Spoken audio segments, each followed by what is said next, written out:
Good morning, everyone.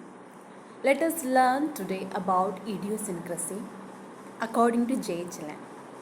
So, already we have learned in aphorism 117 about idiosyncrasy. What Master Hahnemann talks there about idiosyncrasy is peculiar corporeal constitutions, which, although otherwise healthy, possess a disposition to be brought more or less morbid state by certain stimuli, which seems to produce no impression or no changes in many other individuals.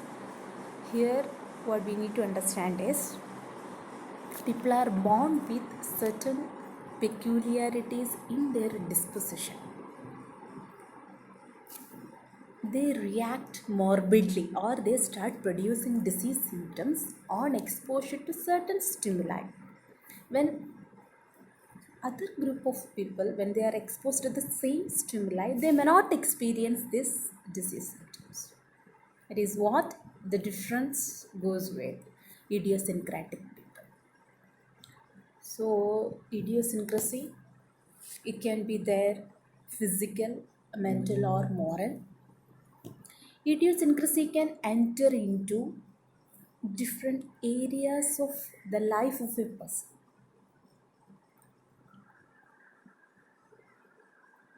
See, it can be expressed in the form of intolerance to stimuli. It can be auditory stimuli. Here in this picture, person shows intolerance to the certain noises. It can be this intolerance can be towards artificial light, can be towards certain perfumes, some strong colors, strong odors, or to certain animals or birds, cat, dog, birds. Okay, and once this, let us understand how idiosyncratic can affect a person's life, how it can enter into different sectors of a person's life, area, areas of a person's life. Hope, you know that hope is one of the most important thing in a person's life, which make us to live forward. Okay, this idiosyncrasy can influence upon the hope of a person. So whether to be hopeful or hopeless, this all depends on these things.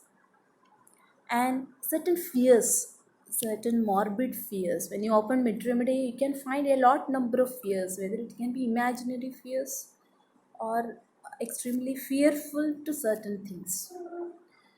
And expressions of life, how they look at certain life events, how they respond to different changes. This all depends on idiosyncrasy. Idiosyncrasy can put its hand in the cravings of a person. Okay, like you know that so it can be cravings can be towards certain food articles or to anything.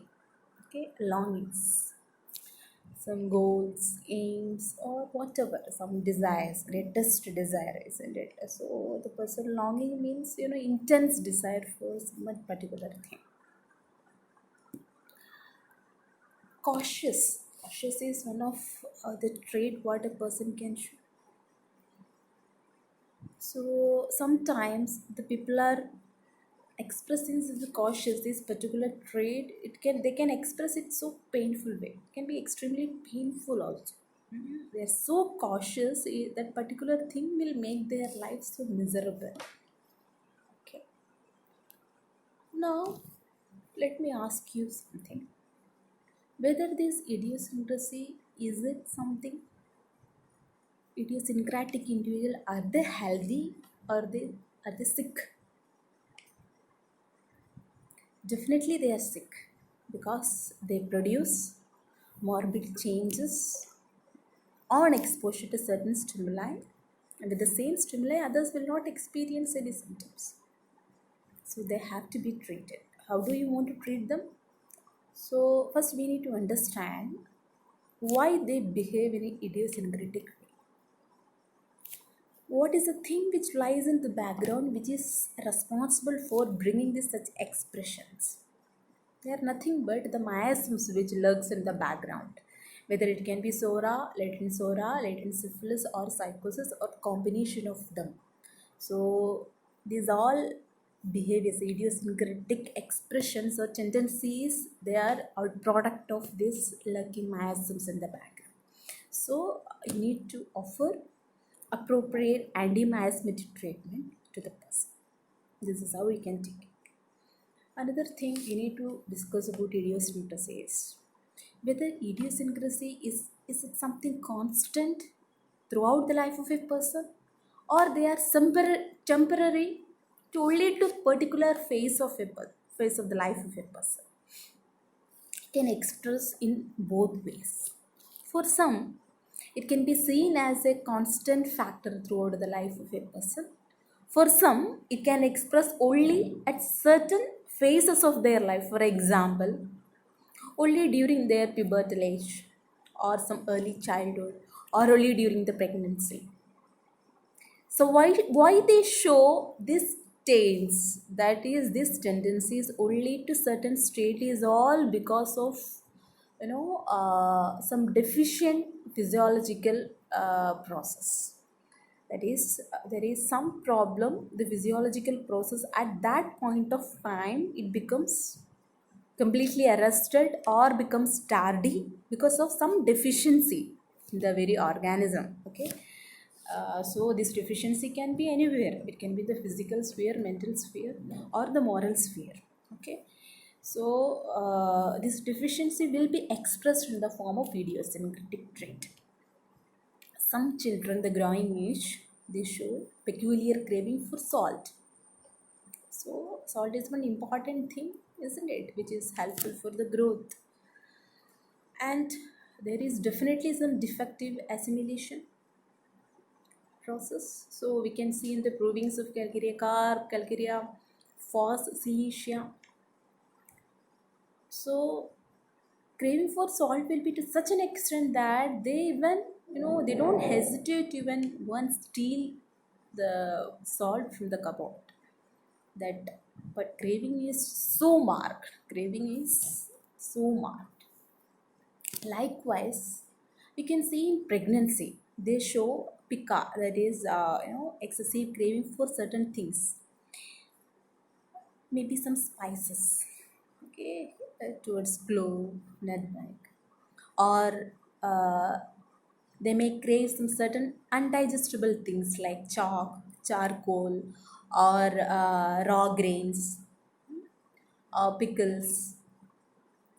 So these all are due to some deficiency in the physiological process, because pregnancy is in a state wherein the whole organism is affected, because there is a great need, whether it is the circulatory system or nervous system, though throughout the body there is a great need, isn't it? So what happens? A lot of resources are needed at this particular, the two organisms are given. So the need is so much. So sometimes when we are not meeting the need of that particular organism, definitely it will be expressed in through certain spheres. Some pregnant women, they may have some mood swings. Sometimes they want to go outside and roam around. Sometimes at the next moment they just want to sit at home and shut down themselves. Doesn't want to talk to anybody. This mood swings. Or sometimes they want to listen music. It solaces them for some time. Later on it makes them sad. So they try to search for things which can make them happy. Later on, at one particular state, their longings and desires and craving, it gets magnified. It gets magnified, and a stage in which nothing pleases or satisfies them. They themselves cannot understand what they actually in need of. So these all are the play of underlying latent mass, which is hidden in the individual.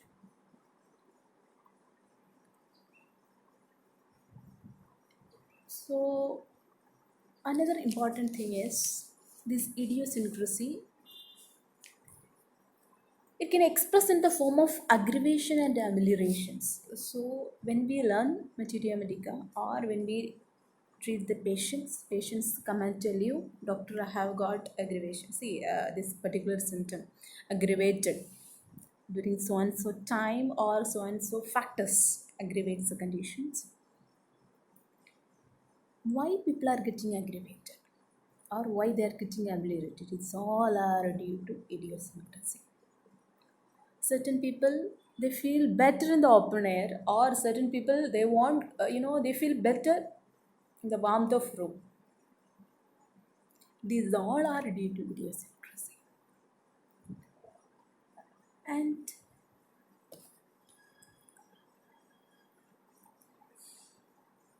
some well, this idiosyncrasy will be showing only when they suffer from some prolonged illness, some GIT disorders or prolonged fevers.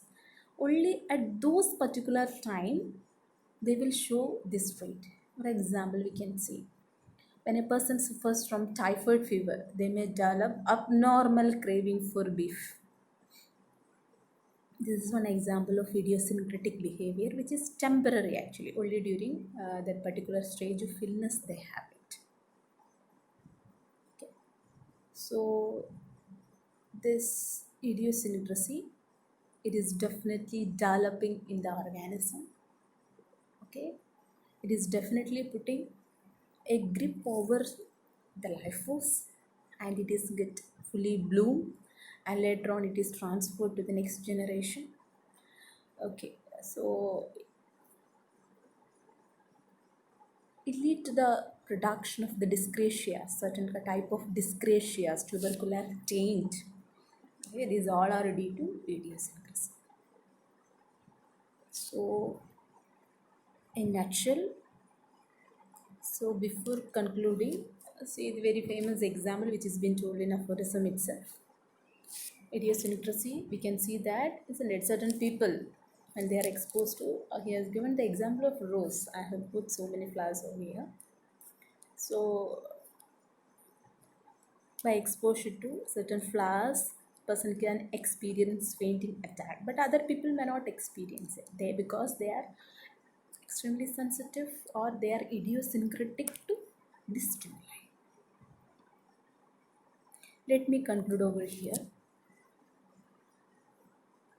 What do you understand by the term idiosyncrasy? And how do one get into state of idiosyncrasy? How it is expressed in the various spheres? Whether idiosyncrasy is normal or abnormal. If it is abnormal, how do you take care of it? Or how are you going to deal with it? So I hope we have got answers to this question. And please read the particular chapters from J. Jalan. And I'll get back to you in 2 days with an assignment. And so meanwhile, please read it and understand it and think over it. From exam point of view, it can be asked as a 5-mark question or 3-mark question. Sorry, 8-mark question or 3-mark question. When you try to treat a patient comes to you, start narrating the symptoms. So this idiosyncratic expression you can find everywhere in the form of exciting factor. Some people, on exposure to thunderstorm, by the approach of the thunderstorm, they develop symptoms. We can see in phosphorus. Aconite, exciting factor is exposure to wind, dry cold wind, eastern and northern wind. So these all are due to idiosyncrasy. We can find in the form of aggravation and amelioration. We can find it in the form of longing and craving. And another thing is, some people they may develop urticarial eruptions. Urticarial eruptions by eating certain food items, maybe some vegetables or seafood, shellfish. So these all are the example of idiosyncrasy. So when you look at a person or as already have told, the hopes, fears, longing, the very expression, how do the person responds to the life situations, how do they look at life? So these all are it's due to idiosyncrasy. So let me finish it off here. Okay, so we'll meet in the next class.